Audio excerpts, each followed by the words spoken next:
J'ai mis Manduki dans ma boque. Oui, Bazangi Manduki, il faut que dans le magasin, on fait nos Manduki. Pour faire dans Manduki dans ma boque. Nous nous avons voulu, moi en tant que combattant, que les réformes populaires, la population ne se fait pas dans le Tumbawana. Donc, pour dire que Batomba Monenga, vous allez me battre pour les capichons, vous allez battre. Chaque fois que vous avez un asile, je crois que nous allons mourir là-bas. J'ai vu ça de quoi Moubali, j'ai vu ça Moupinonso, Asimba Lichette, Asimba Roko Mamoto, quelle réforme populaire. Donc, pour que je retenir Balier, commandant donner des armes aux policiers. Bata Namandou, Kalisimbi, comment Bata Namandou. Makelele ya baboto na porte déjà ya Goma. Nous devons sauver ce pays. Ouais, n'engage aller. Mabela bakoko ekotika na bakoko. Obeti mutusi simbo na fimbo shikote. Ona glande na yoto chanjo. Ona glande na yoto nyoni. Yango wana na lobibo ekende ulata rouge.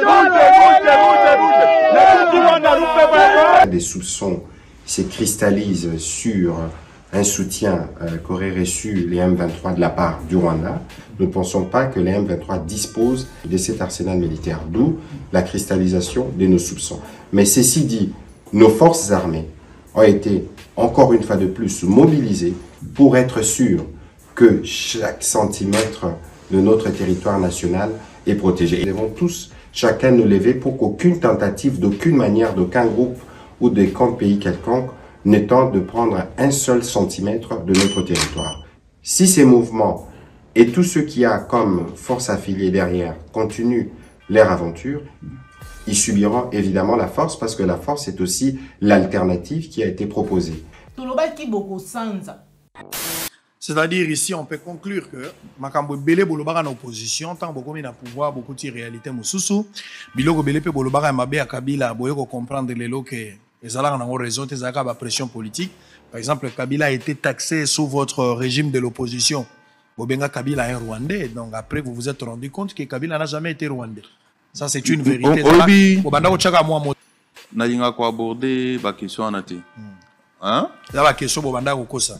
Je me rappelle, Félix Tshisekedi disait, peuple azali zobate pour appeler sa deuxième mandat na mutazo nyokolae. Mais on l'a fait en 2023, peuple vous allez zobate. Oui, effectivement. Ce qui président Félix a fait si bilan moko bienté, peuple a sanctionné. Ba Congolais besoin. Avant de poser mes deux petites questions, je disais, je vais vous rassurer que les étudiants, la génération congolaise, la jeunesse congolaise n'a pas confiance en vous, le gouvernement. Les biens des étudiants appartiennent aux étudiants.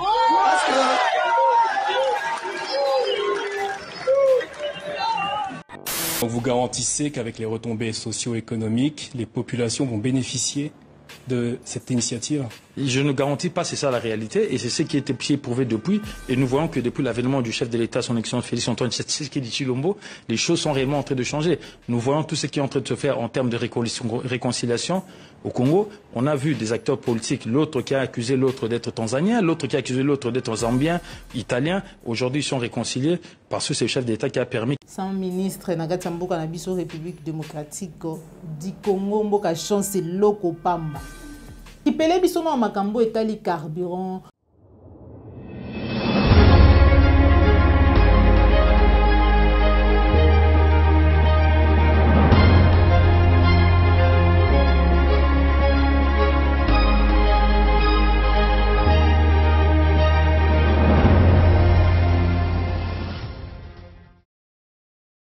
Mbote Bandeko Balandi à Plus Clair Télévision, la chaîne de vérité. Mbote Bandeko Balandi, émission vérité de tous côtés. Vous allez belé. Bah, Bozui Libakou ya Kolanda, Maman Joël comme Mukolomo Alelo, na numéro ya Sika.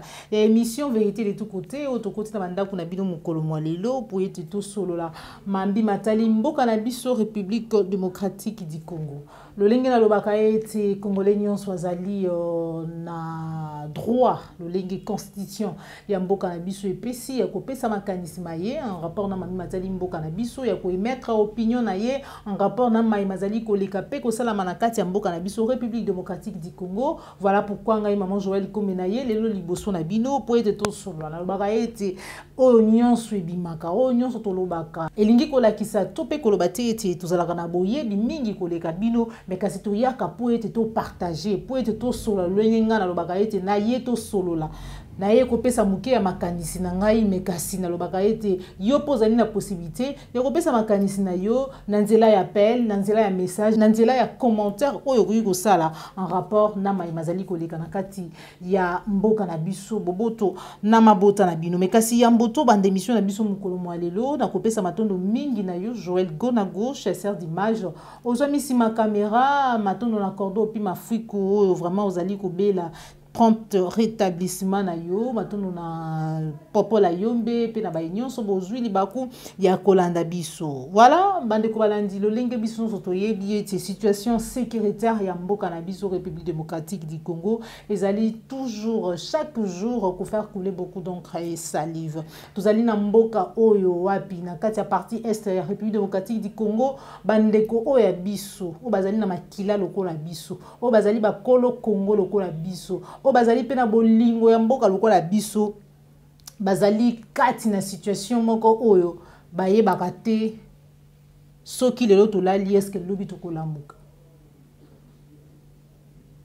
ngonga nyonso bazalaka kaka na kati ya kita lolenge tolobaka tukoyeba te à quand la fin ya tragédie oyo à quand jusqu'à quand bande ko na biso congomane na ko continuer ko vivre situation oyo na ko rappeler lisusu parce que na tikaka yango te na lobaka yango chaque jour président de la République les commandants suprêmes olobaka et to ko se sentaka fier ya ko la président de la République jour oyo kimia ekokota na kati ya mboka na biso jour oyo paix la paix eko se restaurer na kati ya partie est ya République démocratique du Congo est-ce que le lengo zali ko signer ba accord na yo le lengo zali ko zwa ba décision na yo le lengo zali ko kende ba rencontre diplomatique na yo le lengo zali ko sala ba voyage na yo bisiko kendaka. Est-ce que tant on mitala quand même yo moko avant bima diboso ya miroir na yo to pe ya gitalada na yo on se sent fier de vous à la président de la République démocratique du Congo oh chaque jour peuple na yo azali ko kufa est-ce que tant oyo kaka lisolo balobi babomi batu na kibumba guerre ezali Bayi M23 bazali ko attaquer biso. Rwanda zali ko agresser biso ko attaquer biso. Est-ce que maloba wana ezongi la kayo nani? Est-ce que banza kana maloba oyo loba? To ezalaka ba discours politicien. Parce que to yebi etika na nzela ya ba discours obo mesana ko loba nde boloba kama nyonso o zalaki ko loba à l'époque dans l'opposition. Mais kasi lelo na kati ya misala tozali komona yango ti. Nde boloba kama nyonso bozaka koloba na kombo ya Joseph Kabila. Mais juste après discours échangé bande ko banandi ya plus que la télévision congolais nyonso oya s'intéresse kana mai matali mboka na biso mboka na ye mboka na nga République démocratique du Congo ayebi ete bayi M23 to bayete Rwanda na nzela ya M23 bakotaki na mabele na biso pour na ko attaquer biso pour na ko agresser biso encore une fois de plus na Kibumba kino na ngonga o tozali ko solola félicitations longonya na ba voyant militaire na biso FARDC oyo na bokasi nyonso ya mapinga bazali ko bunda malgré o nyonso biso to yebi me balobi ete mabele ezali ya biso mabele ezali ya bakoko mabele babundelaka yango bazali ko continuer ko bunda mais kasi parti wana ezali ko se vider de sa population peuple azali ko se déplacer parce que mungu na kotaki parce que mungu na koti parce que mungu nazali ko bunda mikoleleka ki tomonaki tolandaki porte parole lolingi nyatalisaki ba mapinga oyo bakangaki o bayaki ko attaquer na mulongo ya M23 abimisaki détail nyonso sur identité ya mapinga wana toyebi ete bazali ba-rwandais. Mais biso toyebi réplique nini oyo esalamaki na nzela ya porte-parole ya gouvernement na kombo ya Patrick Muyaya. Langage lelo ya gouvernement congolais na nzela ya porte-parole Patrick Muyaya échangé. Liboso tobana koyoka langage moko trop diplomatique, même si aujourd'hui ils se sont pas vraiment dévoilés, mais quand même moi diplomatie ou ezala qui lobby par rapport à la diplomatie ou ezala lelo na yelobeli. Échanger mukie. Tolanda nini oyo basololi na kati ya réunion ou esalamaki lobby sur complicité, soutien logistique. Il y a M23 Nanzela ya Rwanda. On se retrouve tout à l'heure, Tolanda, Patrick Muyaya. Il est établi suivant les éléments que nous avons reçus du terrain, en tout cas des soupçons se cristallisent sur un soutien qu'auraient reçu les M23 de la part du Rwanda. Et à ces propos, nous avons activé le mécanisme de suivi et d'ailleurs, le chef de ces mécanismes se trouve présentement à Kigali pour attester ces faits. Nous pensons que les M23 ne disposent pas des matériels militaires, en tout cas pour ce que nous avons vécu ou ce que les militaires ont vécu sur le terrain, ce que les étreintes images ont montré. Nous ne pensons pas que les M23 disposent de cet arsenal militaire, d'où la cristallisation de nos soupçons. Mais ceci dit, nos forces armées ont été encore une fois de plus mobilisées pour être sûrs que chaque centimètre de notre territoire national est protégé. Et d'ailleurs, il vous souviendra qu'il y a quelques mois, 12 mois, nous avons lancé la campagne Mendele Koyate. Je pense que c'est le moment de le relancer parce que nous devons tous, chacun nous lever pour qu'aucune tentative, d'aucune manière, d'aucun groupe ou de camp pays quelconque ne tente de prendre un seul centimètre de notre territoire. À la suite de l'adhésion de la République démocratique du Congo à la communauté des États de l'Afrique de l'Est, tous les groupes armés se sont soumis au processus politique qui avait été décidé par des chefs d'État. À l'exception du M23, dont on parle encore maintenant, c'est un acte de rébellion visible non seulement par rapport à la République démocratique du Congo, mais vis-à-vis de tous ces chefs d'État de la sous-région qui se sont engagés dans les processus de paix. Et donc, si ces mouvements et tous ceux qui a comme force affiliée derrière continuent leur aventure, ils subiront évidemment la force parce que la force est aussi l'alternative qui a été proposée. Et donc, nous tenons au retour de la paix. Le président de la République, depuis son arrivée aux responsabilités, l'a démontré. Nous faisons tout pour que la paix revienne, mais ceux qui seront réfractaires à la paix, ils seront bien obligés de subir la force parce que il y a un seuil de tolérance. Bandeko Balandi a plus qu'à télévision, ba Congolais, vous allez kolanda biso de partout, à Kinshasa, à la République démocratique du Congo, pe libanda mboka, Patrick Muyaya, à Sandi. Tolobaki boko sanza, tolobaki boko avoué, tolobaki finalement boko accepté, parce que l'élo, na ba témoignage nyonso ezali kopesama. Ezali lisusu eloko ya kobomba te. Ah, langage ekomi ko changer. Diplomatie ekomi changer contexte. Tokozela na mikolo ezali koya, toyoka ki ete président de la République, il fallait continuer ba voyage na ye, ba tourner na ye, mais kasi tokoyoka ete akokende na malabo te. Parce que c'est ngeli azonga na kati ya mboka po ete ayeba alandela de près situation sécuritaire de la partie est de la République démocratique du Congo. Félicitations au moins cette fois-ci. Ce que ça n'a pas sonité ndo sali yango parce que moi j'ai toujours posé la question, je voudrais toujours poser cette question. Yagoye ba soki o se sentaka toujours fier dans ta peau na ba voyage na yo na makamuni ozali ko sala ya président de la République parce que lima na monoro na omoko que o se sentaka fier ya kozala président ya République démocratique du Congo le jour où il y aura la paix. Et la paix n'a vrai sens na yango semblant ya paix. Et voilà, les lots yobité. Est-ce que c'est ngé to déclarer la guerre? Tout déclarer guerre, tout ça là vraiment déclaration officielle au lenge Paul Kagame a outé ko sala États-Unis na mapinga au bazali vraiment oh déjà bazali ya ko bongama oh ba oui au sala guerre Namboka na biso parce que déjà là du côté à Rwanda bazali ko acquiser mboka na biso pour na financer va groupe rebelle entre parenthèses OSM terreur et pas na bango bien que toyoka yango ti lelo tozali komona lolenge nini en image popola yombi tomoni bateni lolenge nini bayi M23 o bazalaka ba Rwandais o bazalaka mapinga ya Rwanda après ko kota na mboka na biso ko agresser biso ko boma ba Congolais bakimi batiki oya bango bateni oya bango biloko ezali ko identifier pe ko lakisa ete bazali bongo mapinga ya Rwanda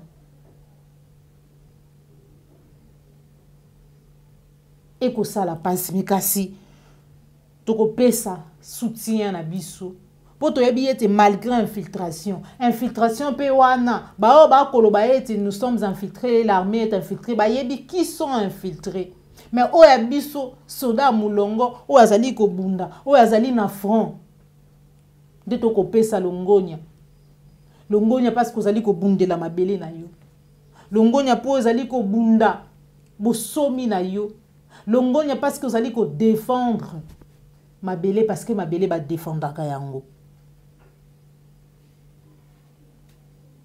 nangonga o tozali ko solo là alors que la partie est de la République démocratique du Congo qui miezalité peuple en déplacement qui boum bezali ko se vider de sa population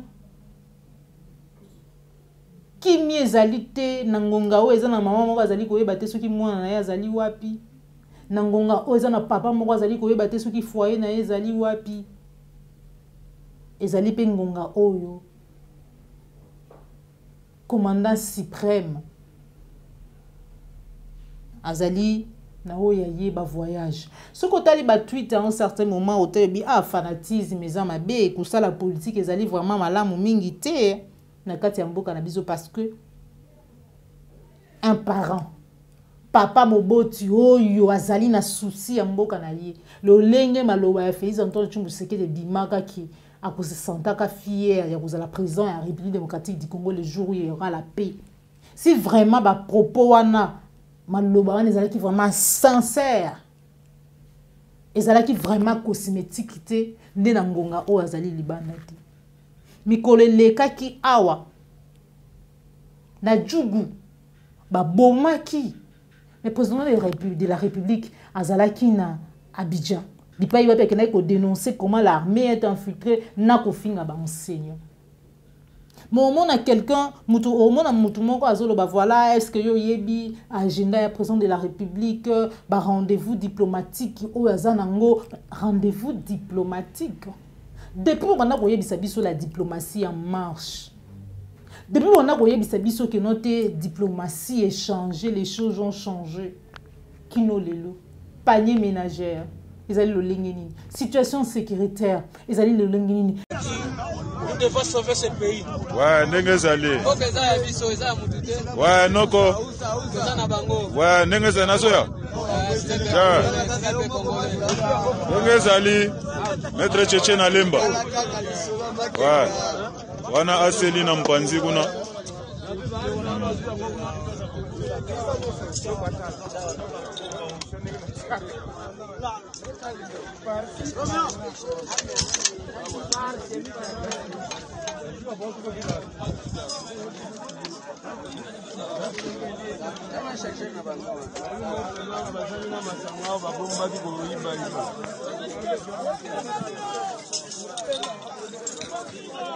ouais, c'est l'effet nanga mwalimu etaki ataka des pointes. Danger là. Ouais.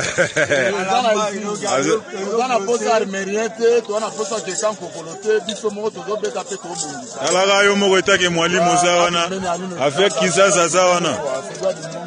Ndenge zali. Ouais.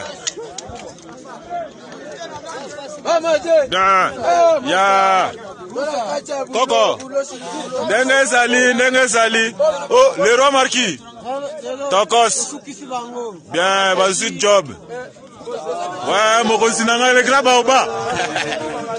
Bazui Kimbungu Toulou Penza. Ouais, oh, Yemoro Kitenge. Normal. Ouais,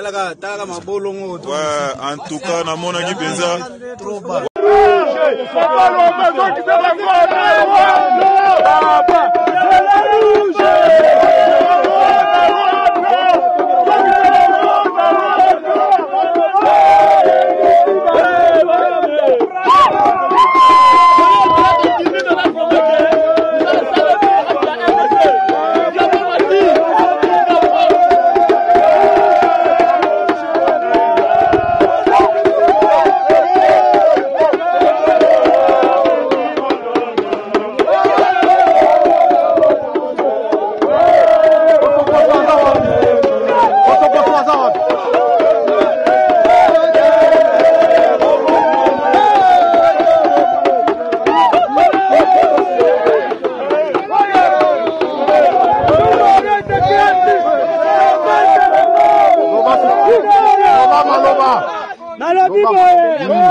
Mabela bakoko ekotika na bakoko. Kontina biso agre. Tokosenga régiment na yo depuis na bandako bunda na kutai na mokonzi oyo ya kocha bakoti ozo kote bitumba koleka bakoti tu na sengi na nzambe asunga yo nzela tu okokende rouge waletonda régiment na yo pembemo na place ya bien. Oui, c'est 4 d'ici. Yo colonel Luamba, yo nde fimbo na fimbo shikote. Obeti mutusi fimbo na fimbo shikote. Ona grande na yo to chanjo. Ona grande na yo to nyoni. Yango wana na lobibo ikende ulata rouge. Na kutu wana rupe ba.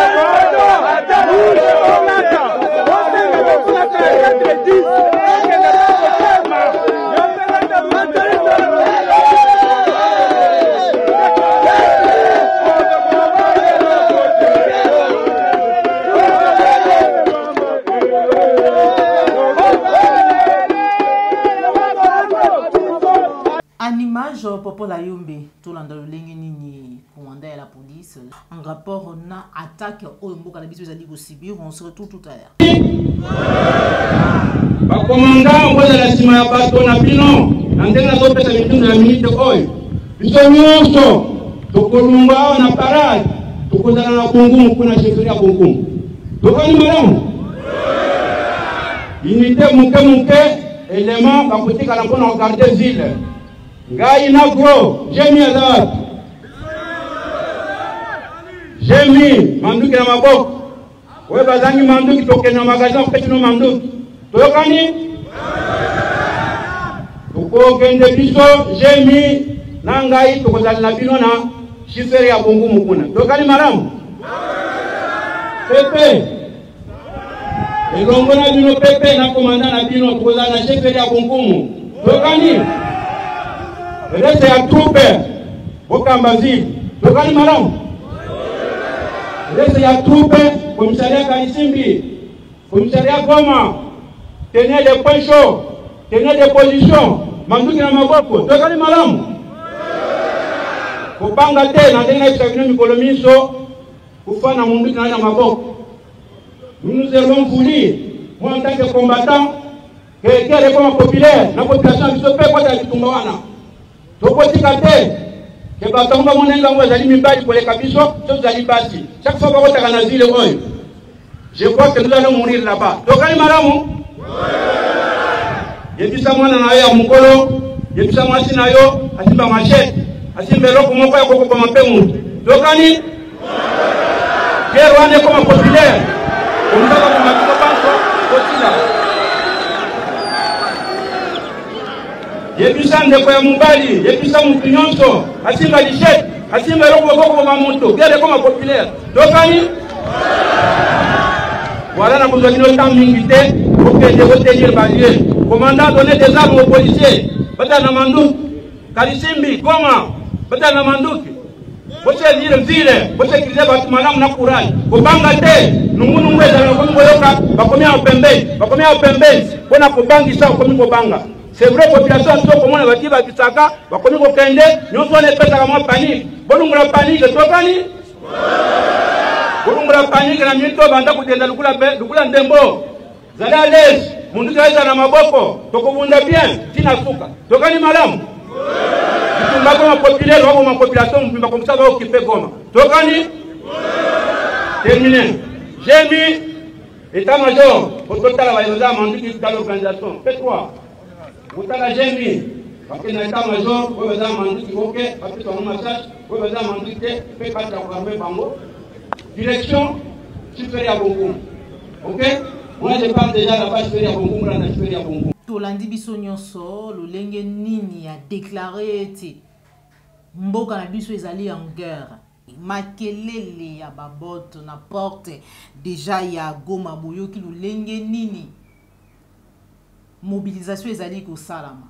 Tokotuna papa Jules Alingeti soki kaka na ngonga o ba investisseur o yi azalaki ko mobiliser azalaki ko rassurer pour ete ba ya soki na makambo ezali koleka à 2000 km ya ba institution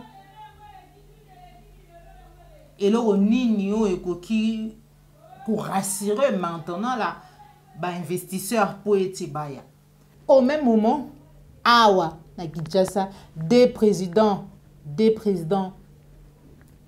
hein il y a parlement bazali ko soa na mboso kodia Assemblée nationale na batu lukobo bako soana bako ndongwana alors que vie bomoi ya population ya peuple zali en danger mboka nini o ba massacre ba tuerie lobela lusu ba telogoti même attitude surtout bito la attitude il y a entre parenthèses ba kambi ya mboka na biso to pe ba kondi ya mboka na biso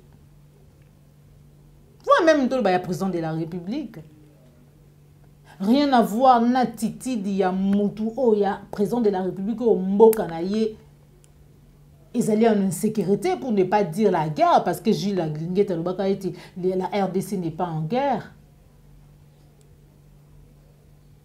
Attitude. Et ça allait vraiment que ça la passe. Et surtout Sony Mingi Bandiko Balandi à plus que télévision. Réconciliation.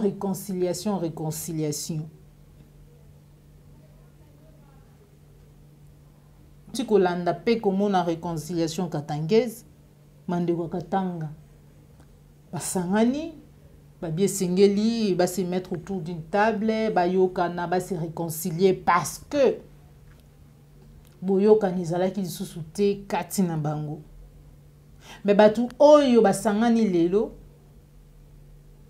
na kombo ya ba congolais tokobosa na te kezali batu oyo lobby o alobaki o azali Tanzanien to peto yebi eto azali Tanzanien o alobi o Rwandais yango na uto loba tout à l'heure na bi politicien basangani ba se réconcilier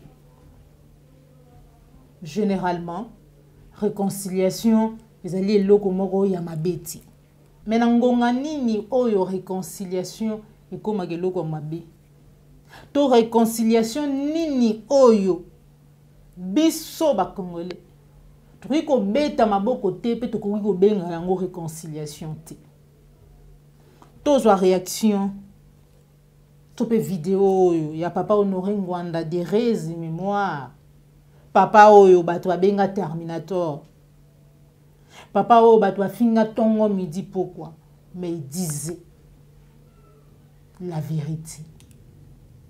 C'est ce papa-là qui nous a dévoilé, qui nous a dit, qui nous a éclairé. Oh lelo ba ekai koya ebele na biso na misu. Lobi ezalaki na bato bazaki ko soutenir, bazaki ko beta maboko, bazaki ko baba na mwana mboka. Mais grâce na ba vérité, grâce na ba révélation, oh papa Honoré Ngwanda sala à l'époque, tango bato ba ko kanisa ete mwana mboka zubo kundi. Tango bato ba ko kanisa ete voilà, mais papa Honoré Ngwanda nous a révélé des choses. Oh lelo, ezali komona na misu ya mokili mobimba que papa disait la vérité et nous a dit la vérité. Mais kasi to landa na nos vidéos ou en rapport na réconciliation to landa mikolo miti koleka wana na uti koloba tout à l'heure que réconciliation ezali mabete. Mais il s'agit de quelle réconciliation? On se retrouve tout à l'heure. Parlons peu, parlons bien. Bato yobino bozobenga opposant. Ngai nalingi ko lancer un défi. Naze ko lancer défi wana esika bino boko kende boze ba journaliste bo bimisa défi wana na ba journaux na bino. Je demande na opposant politique congolais zaïrois à l'époque zaïrois nyonso. Je dis bien nyonso sans exception. Oyo akoloba te aya soit na Tongo, soit na Midi, soit na Pokwa, soit na Butu, aya jamais na Butu et pas ya Mobutu pona kozwa mbongo atombola mosapi. Ngai honorengwa na kopesa ye jour, date, heure et au besoin immatriculation et avion et akitaki na ngona badolite. Ti lelo opposant mokote yokangai bien libita opposant mokote atombola mosapi. Vous comprendre loko na zekoloba. Et c'est pourquoi parce que eloko e mokolo ake ko proposer yangwana po ayebi mentalité ya ba congolais. Yango ya lobi na nini ayebi si na Kanambe. Alobi tozongela lokolo komi na kati ya kaka biso to appliquer sika méthode oyo ezalaka na période ya Mobutu. Luka motu na yo ya motema oyo akoki kosula yote kosula ezali ko trahir. Luka moto ya akoki kosula yote ye asala lokola atomboki aswani na yope bokabwani eleko ya kokende lokola batu baze kolinga yote peuple aze kolinga yote batu bakolanda ye po ye akokoma lokola hero oyo alingi kobwaka yo pe eleko ya kokende ye tangu ya kokabwana na yo yo pe ozala o jouer le jeu ozala dur na ye publiquement au besoin au kamata ba mesure moko dur au besoin même soki même kokanga ye to kolongola ye to nini ozala dur po ezala crédible pe tangu ya kokende lokola kozwa faveur ya ba occidentaux ba congolais mingi lokola balandaka mai bakolanda ye pe ba congolais bakolanda ye zala pe dur na bango mais ye sika kokende mosana ezali akamata sika benda batu ebele oyo ya opposition o baze déjà kuna nyonso basangana bakoma sima na ye tango bino na ye boko tango ye akozwa toute l'opposition eleko wana bokosala lokola bosali dialogue bopesi opposition pouvoir tango opposition akozwa pouvoir ezali camarade na wana moto akozwa pouvoir mais eleko ya kokoma na position oyo ke ekomi ngongango yende akosala soit gaffe politique moko oyo yeze calculer soit akomi retirer mais akobongisela yo sikanzela mais eleko wana ekokoma trop tard parce que pouvoir na ye oyo ya transition mokili mobimba ezala ba congolais ezala communauté internationale bakondimango pe ekolengela yo nzela ya kotusuka. Kanambe asepelaki na shema wana mingi pe lokola alobi sikoyo boye ekwe ozala nani ye moko mokolo alobi ne abi yo moko pona moto oyo olingi parce que wana nga na kokota na kati te yo nde ozwa motu na confiance po motu wana atrahir yo te du choix ya Kanambe eye akeye kokwea likolo ya Katumbi po ye na Katumbi baze patalo na mokaba parce que sekele ya Kanambe nyonso oyo ebande biso ba congolais nde tobosanaka ezali na maboko ya Katumbi. Kanambe azoloba ke ye moto asali Katumbi mais Katumbi pe asali Kanambe. Kanambe ayaki na Congo avec ba botte de jardinier azaki ata na kayu na libenga te mais mbongo ya azwi euti na Jekamine euti na pillage na biso na Jekamine mais moto ya saleli ye pillage wana na ezali Katumbi. Katumbi pe a mis enrichir ye pe a mis enrichir donc ezali ba que moko soki ape aka entraîner mosusu moko soki abiki aentraîner pe mosusu bazali wana bakoki komi trahir jamais mais eloko mokolo ayebisaki na ye alobi eloko ezali makasi sekele wana bato ebele bayeba yango te. Il faut que bakongolais o bakolanda balanda ngulu yango nana lobi obiloko nyonso esa. Voilà. Bandeko balandi ya Plus Clair Télévision, la chaîne de vérité. Merci na Popo la Yombe na réalisation. Tolandi na boke binyonso. Papa Honoré Ngwanda. Heureuse mémoire. Le lengeni na talisi. Le lengeni na détaillé. Noir sur blanc. Makambo oyo. Tozali komona lelo. Prophète.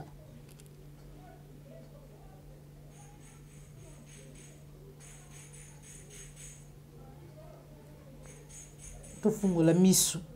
Elisu pe ya malamu ne balbaka. Na falacé ouvrant l'œil. Il est bon. Bande ko balandi ya Plus Clair Télévision. Toujours en rapport na maïmata les réconciliations. Na invité vraiment eloko nini to pe mutu nini. Oya tindaki to pe oya monaki ke Didier Mudimbu ministre na biso ya hydrocarbures pe carburant mobulu. Transport passi qui pele biso na makambo etali carburant qui pele biso na makambo ezali vraiment ebele oko tinda pe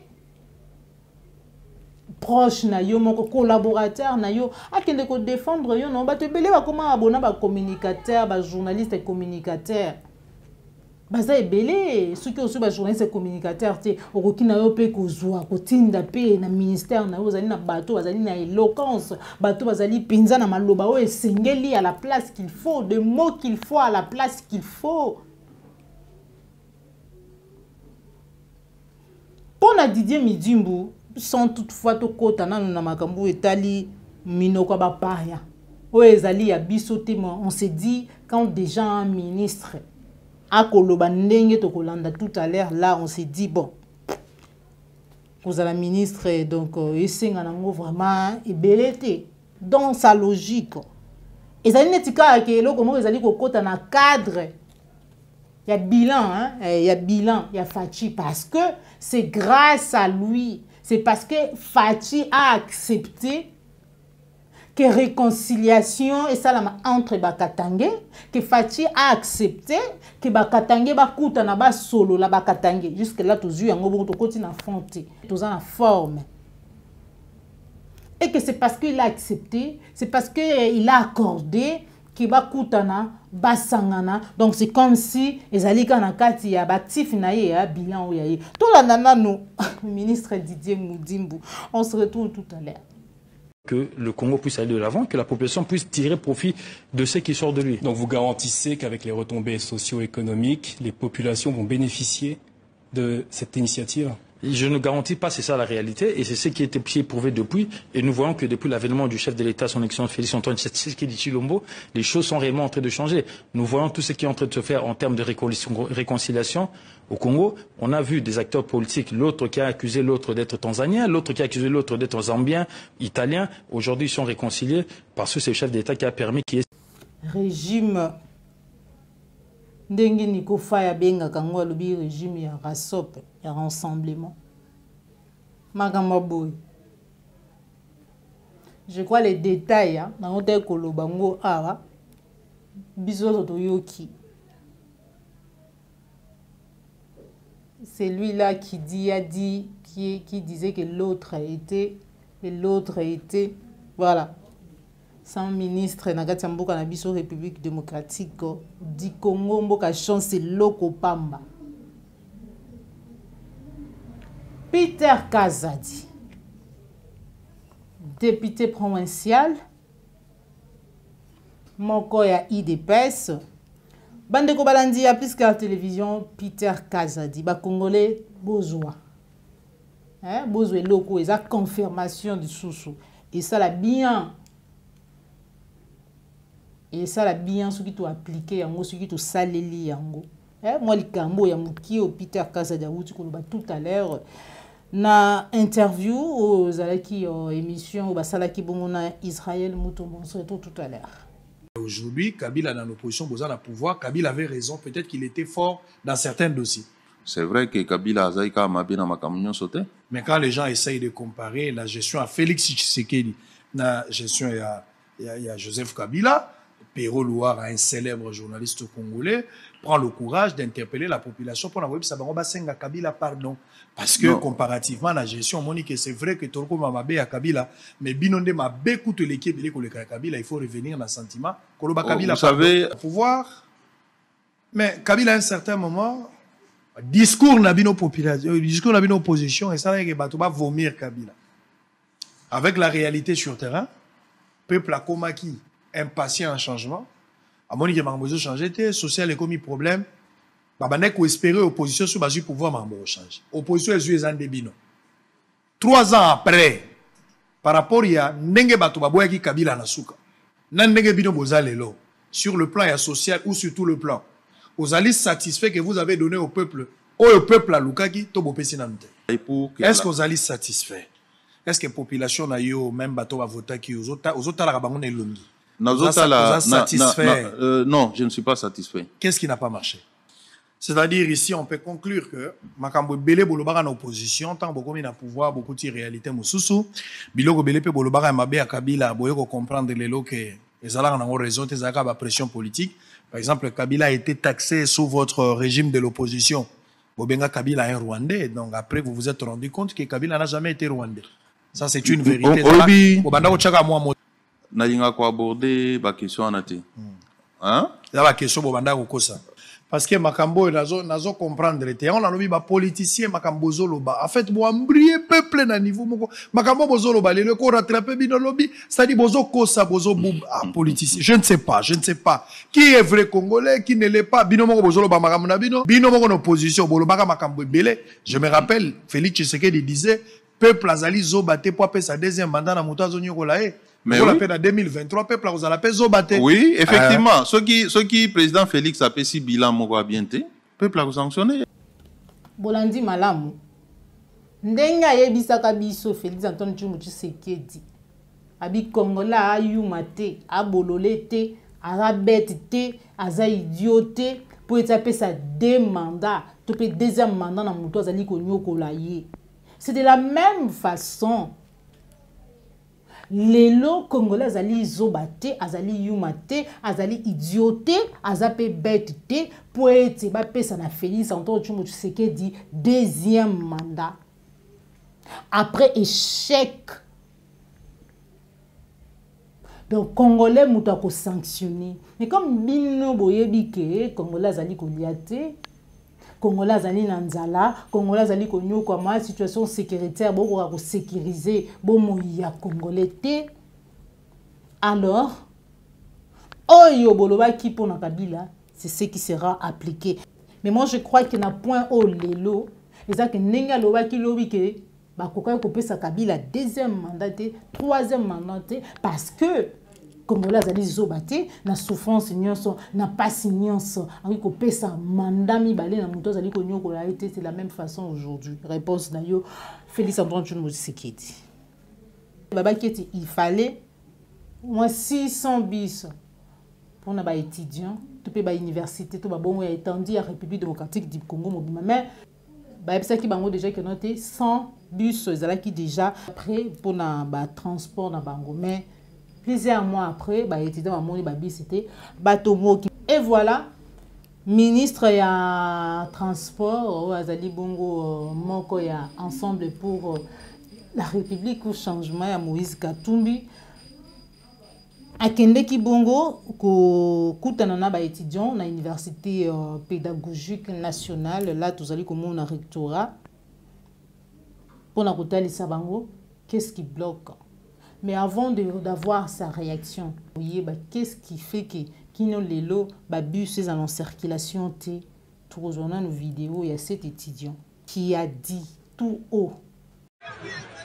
Avant de poser mes deux petites questions, je disais, je vais vous rassurer que les étudiants, la génération congolaise, la jeunesse congolaise n'a pas confiance en vous, le gouvernement.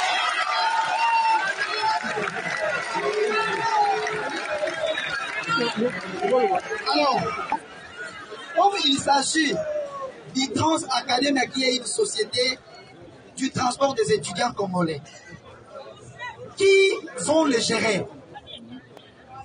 Qui va gérer cette société? Est-ce que ce sont les étudiants ou vous allez engager d'autres personnes? Les biens des étudiants appartiennent aux étudiants. Parce que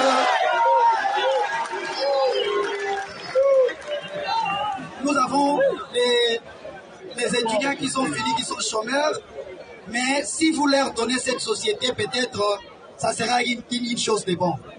Ma deuxième question, moi qui est le professionnel de la musique, bien sûr de l'Institut national des arts, comme vous le savez, on dit un message véhiculé par la musique accroche un grand public.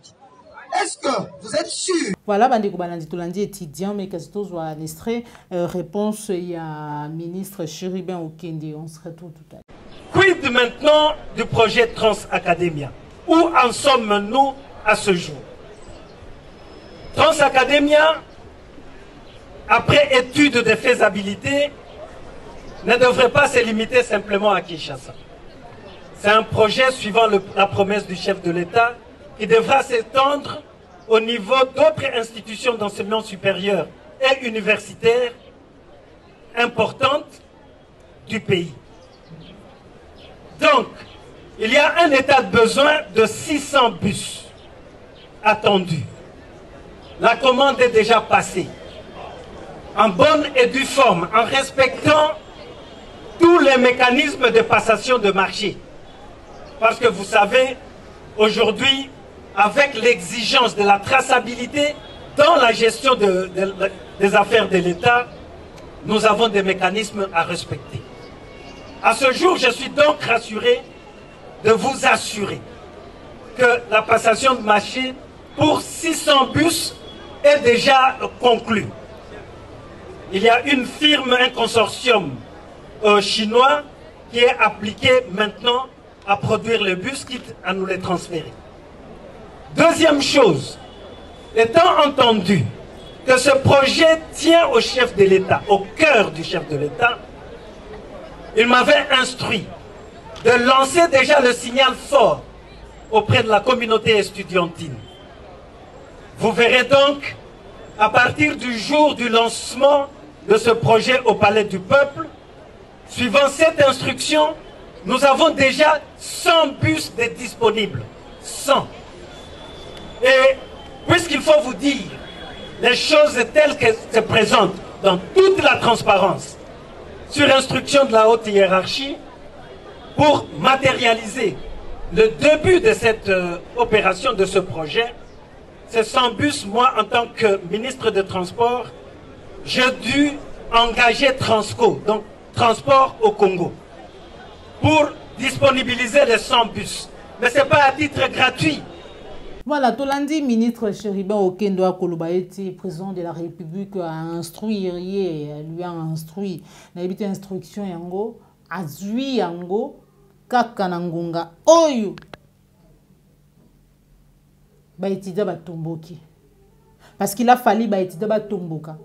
Pour être président de la République, a délégué, tout à tinda ministre, il y a transport, na kombo ya Chérubin Okende pour qu'il expliquer ba étudiants jeunesse congolaise de pourquoi il y a retard, il y a bis qui bongo destiné et pas ina bango en retard. Mais tout ça n'a été que to yamba l'autre fois la micro est plus clair télévision de ko Nico Faye ouais talisa kilo lenge nini ba bus wana ezala qui commande tindinga tuzali ko yoka ezali so ki pendenge nini ezali ka ba bus Transco balo monsieur il fallait ko ya oye ko ya na départ après départ ya Kabila oyo bango bazali ko utiliser yango comme si basombi comme si don entre parenthèses ya bango parce que déjà un président de la République on a don ya ça ba congolais parce que mbongo oyo ko somba bis Transco topé bis Trans Academy zaka mbongo